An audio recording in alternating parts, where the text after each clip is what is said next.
Right, in this section we're going to talk about applied functions. The problems we're going to work on are going to be of the following type. I'm going to ask you to find a formula for the described function and state its domain. I'm going to give you some words. I'm going to ask you to find the formula for the described function and state its domain. Suppose I ask you to express the radius r of a circle as a function of its area a. Express the radius r of a circle as a function of its area a.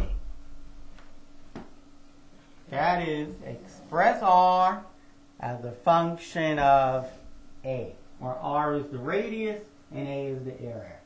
That means you want to express r. R is equal to, and here's how we're going to express it. R is equal, and whatever you see, you should only see the letter a. That is no other variable. You can see the number 7, you can see the number pi, you can see a division symbol, but you can only see a's. That is, if you were going to guess, you might say 3a pi cubed plus 2 pi. That might be an answer. Well, at least it's true that r is a function of a. That is, I can tell you exactly what this is if you tell me what a is. You don't have to tell me what b is. You don't have to tell me what x is. You don't have to tell me what z is. Just have to tell me what a is.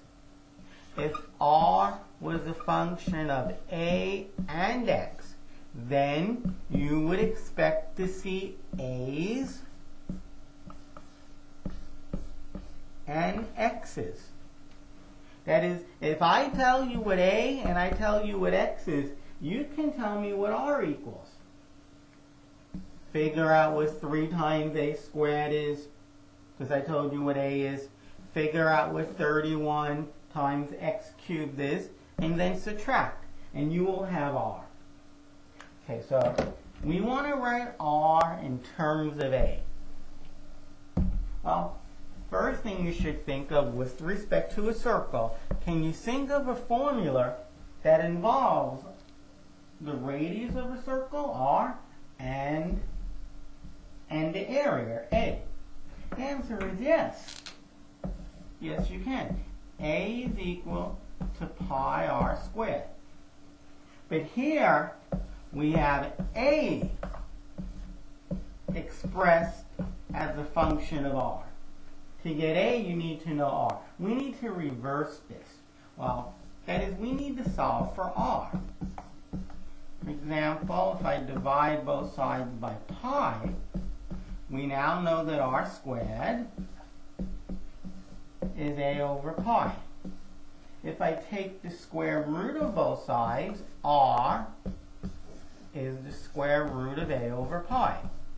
Now, if you know what a is, you can give me an exact answer. If a is 7, then you would say r is equal to 7 over pi, the square root of that. It is r is a function of a. And here's your answer. I mean, if you rather write r equals the square root of a over pi, fine.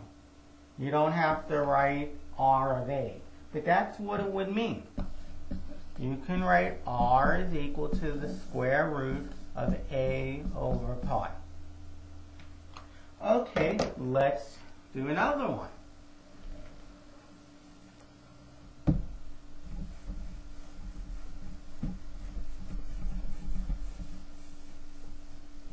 Suppose this one says, express the area A of a circle, express the area A of a circle as a function of its circumference. As a function of its circumference. C. So I want A equals and then C's. Well, in this case, you don't know a formula for a circle that has A's and C's. You have a formula that has A's as well as R. That's the area formula. And you have that the circumference is 2 pi r, terms of r. Well, for example, if you divide this by 2 pi on both sides, now you have another way of writing r. You have, this tells me that r is c over 2 pi, which is good, because this is just r, but it has only c's in it. If I put this way of writing r right there, I'll only have c's on the right-hand side. That is a, just reading from left to right, a is equal to pi times r. This is just another way of writing r squared. But you know what? The only unknown here is c. That is, I did write a in terms of c. But let's clean this up and we'll be done. You have pi times c squared over 2 pi. Well, here's c squared, here's 2 squared in the bottom, and here's pi squared in the bottom. 1 pi on top goes with one of the 2 pi's in the bottom. So we're left with c squared over 4 pi. That is, the area is equal to c squared over 4 pi. And to know the right-hand side, that is, to know what a is, you just need c. So I expressed a right here. This is how I expressed a in terms of c, as a function of c. It's important that you see at least the form that the answer should be in. Express a as a function of c, a equals, and then the only unknowns after the equal sign should be the letter c.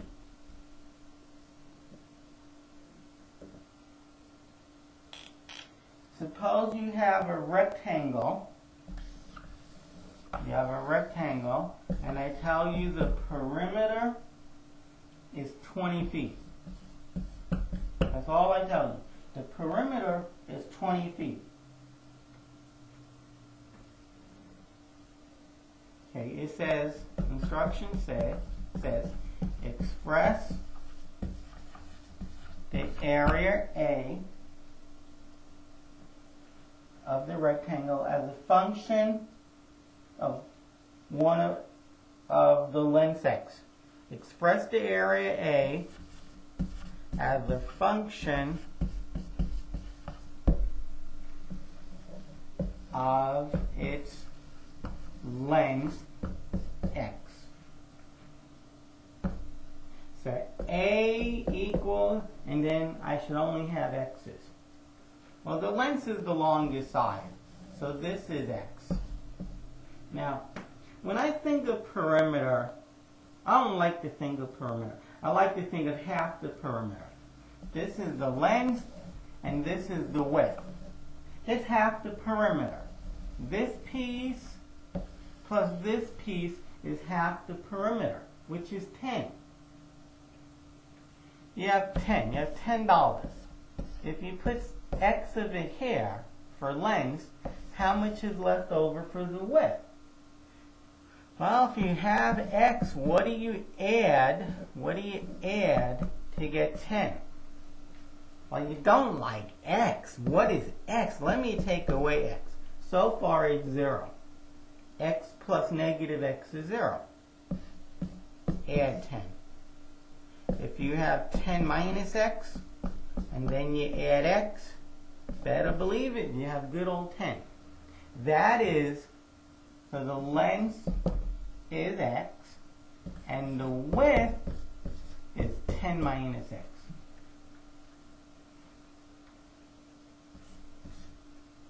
If you have 10 and you take away x, and then you add x back, you get 10. That's exactly what half that perimeter should be. Alright, so now we know that the area of a rectangle is length times width. So A, for the record, is a function of L and W. If you know L and you know W, you know the area.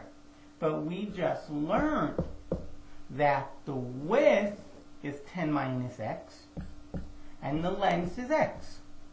The length is x, and the width is 10 minus x. And there it is. You want to multiply it out, you get 10x minus x squared. So A is a function of just x now, just a function of the length. Can you always use this formula? Absolutely not, because the perimeter is not always 20. The perimeter is not always 20. Okay, so now we have the area just in terms of the length. And this is powerful because next semester in Calc 1, you're going to learn how to find the maximum value of a function in one variable.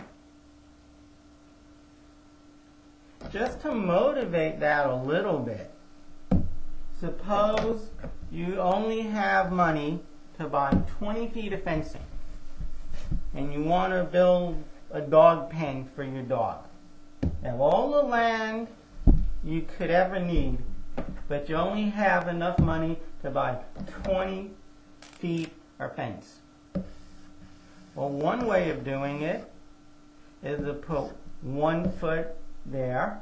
And remember, half the perimeter should be 10. So you're going to put 9 here, because 9 plus 1 is 10. And you put 9 there too. I used up all 20 feet. 9 plus 9 plus 1 plus 1 is 20. But the area is 9 square feet. Not very big. If I put 6 here and 4 here, of course 6 and 4 here, I've used up 20. Now the area is 24 square feet.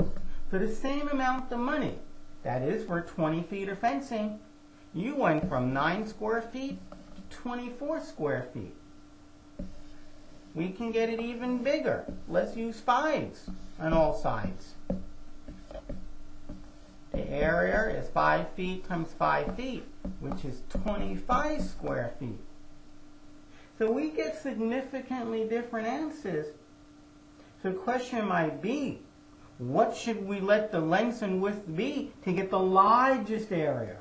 I mean, so far, we got 25 square feet being the largest. Can we do better? We got as little as 9 square feet. That's only 36% of 25 feet. And you can get a lot of square feet for free. I mean, you bought the 20 feet of fencing, might as well get the largest area.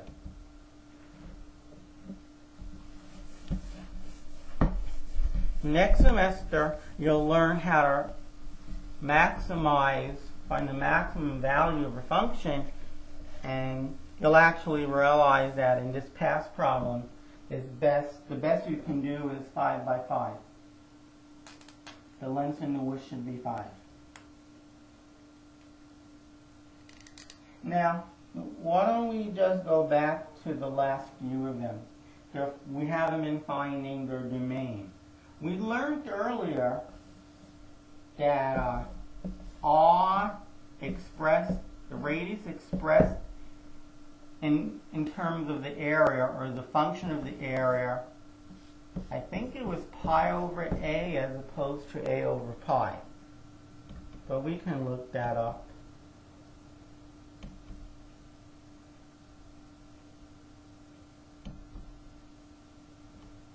Okay, it's a over pi. I had it backwards. Okay. A over pi.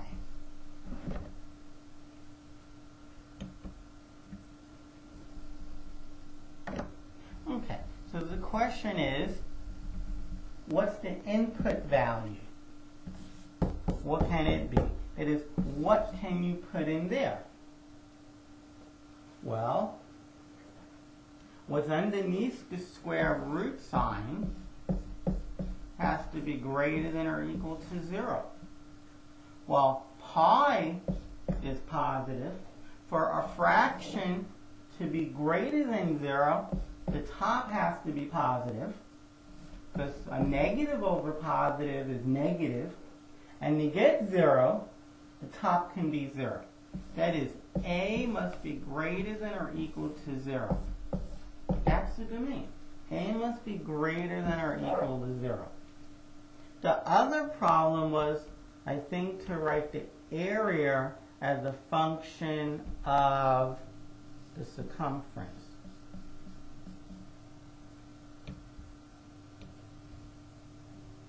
Okay, and we discovered that the area is the circumference squared over 4 pi. Now, you can square any number, and then you can divide it by 4 pi. So mathematically speaking, C can be anything. But now, C has meaning. If I just gave you this formula, I said A of C is C squared over 4 pi. You should state the domain is all real numbers. C can be any real number. But now, that's if I just gave you this and nothing else. But we gave you something else. We told you the true meaning of C and A. C is the circumference. It makes no sense for C to be negative. How can the circumference of the circle, that's the distance around here, how can this distance ever be negative? The circumference can be greater than or equal to 0. Right. And I guess we should look at the last one. This one here. X times 10 minus x. Alright, so let's go to a clean page, and then we'll look after domain.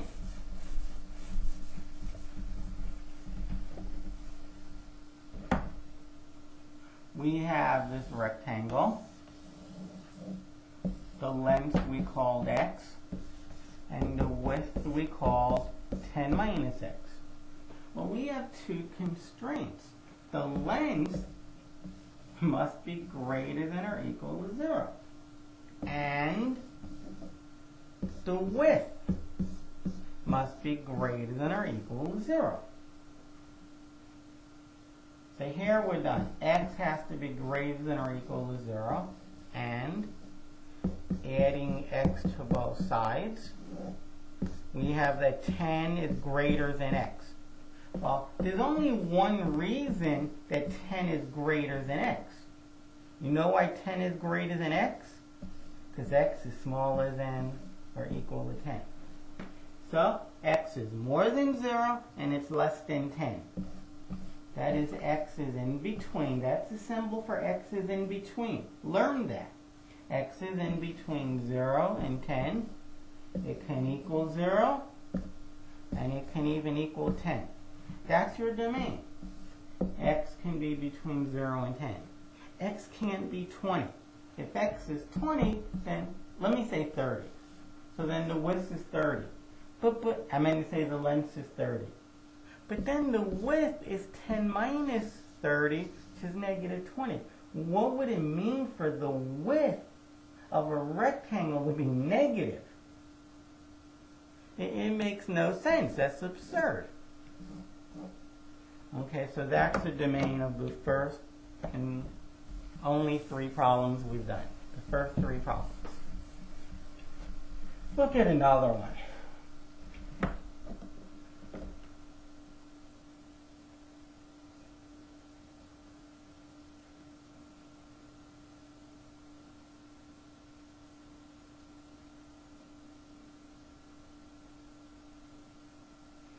Okay, let's consider this one. An open rectangular box. An open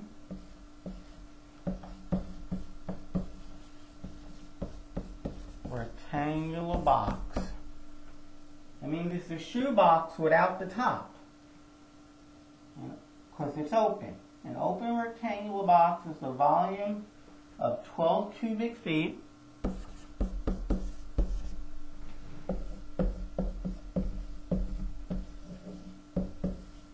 Of 12 cubic feet.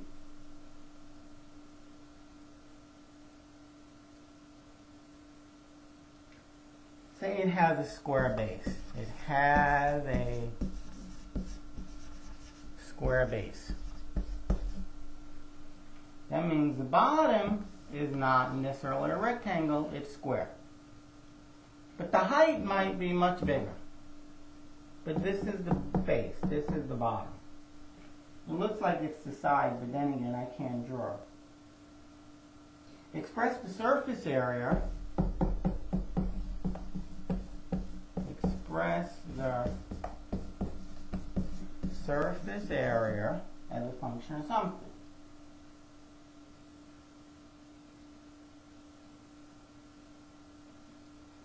Express the surface area A of the box as a function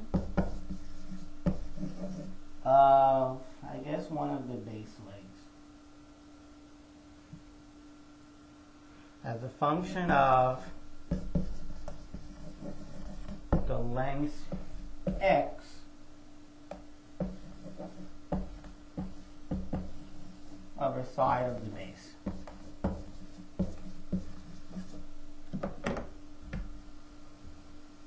The surface area is the material needed to draw this box.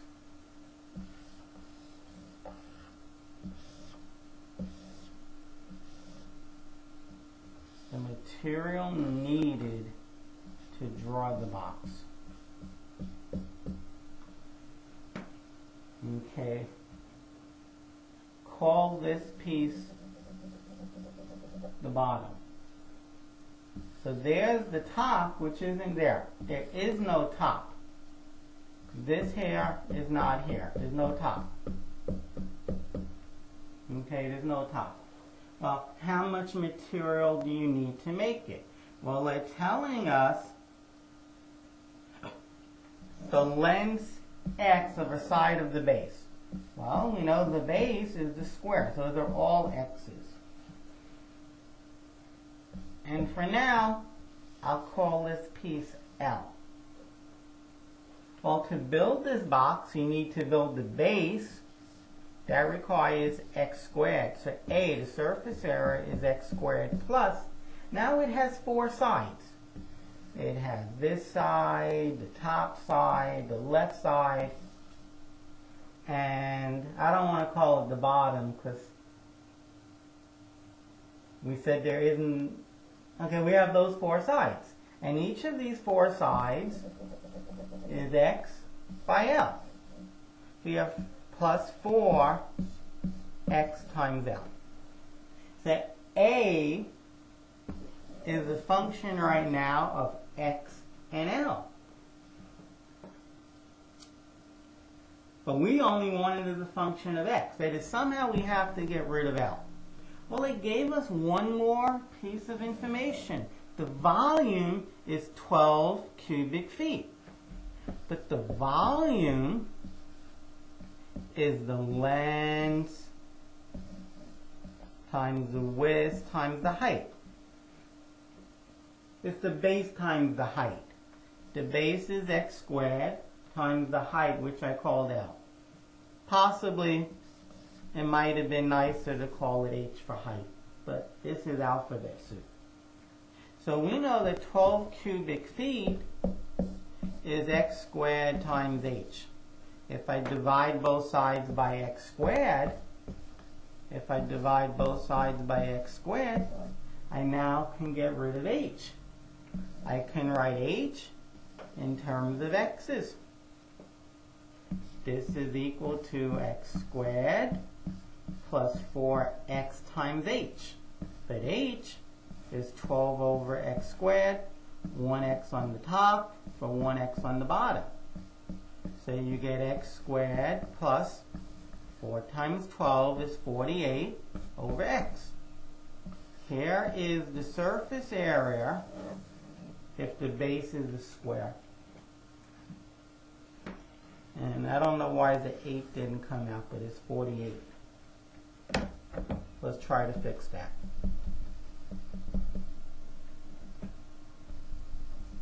It's x squared plus 48 over 8. That's the area in terms of x. You have one side times another side times the third side. Let's do one more. These can definitely be tricky.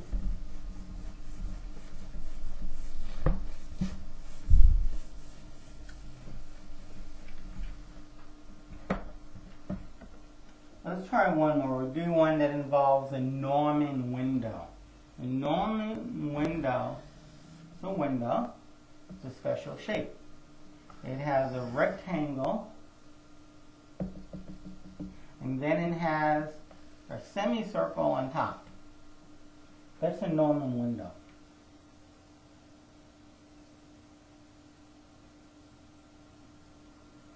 Okay, it says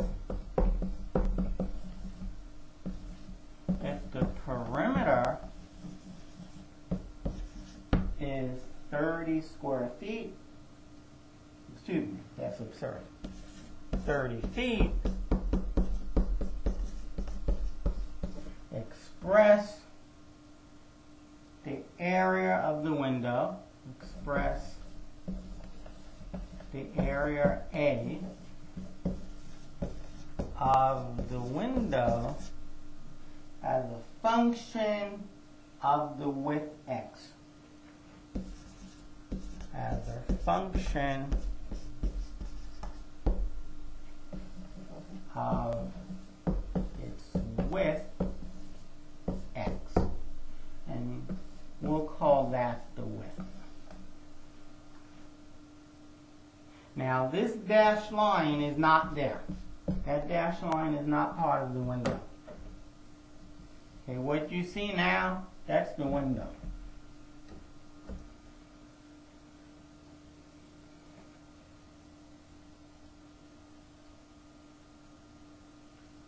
Okay, so we know this is x.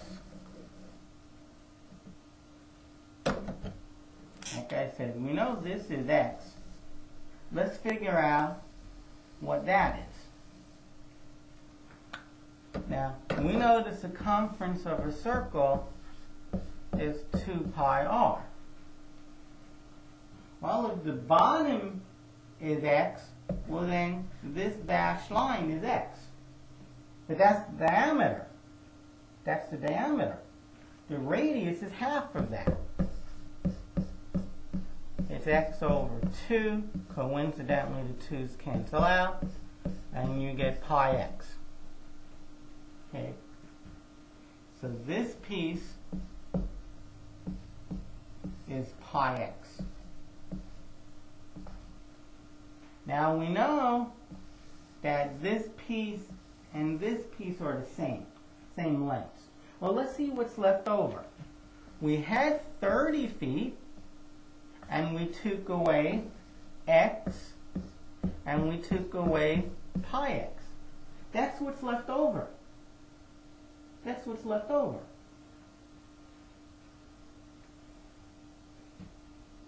Okay, I mean, to make it a little bit easier, or real numbers, if this were 7 and this is 10, and you had 30, well, how much is left over for this piece and this piece? Well, you have to take away the 7, and then you take away the 10, and what's ever left over, that can go on the left side and the right side. In fact, half goes on each side. Half of what's left over. Let me divide this by 2, and then here it is. That length is 30 minus x minus pi x over 2. Okay. So they want us to express the area. Well, the area is the sum of two pieces. The area is the sum of two pieces. It's this area plus this area. Well, the first area is a rectangle. It's side by side. It's x times 30 minus x minus pi x over 2. That's the area of the rectangle plus the area of the semicircle. Well, I divided by 2 because it's half the area of a whole circle. It's pi times r squared. But r is x over 2. This turns out to be x times 30 minus x minus pi x over 2 plus pi times x squared, pi x squared. 2 squared is over 4, but we're also over 2. If you divide by 4 and then you divide by 2, you divide it by 8. There it is. A in terms of x, the width.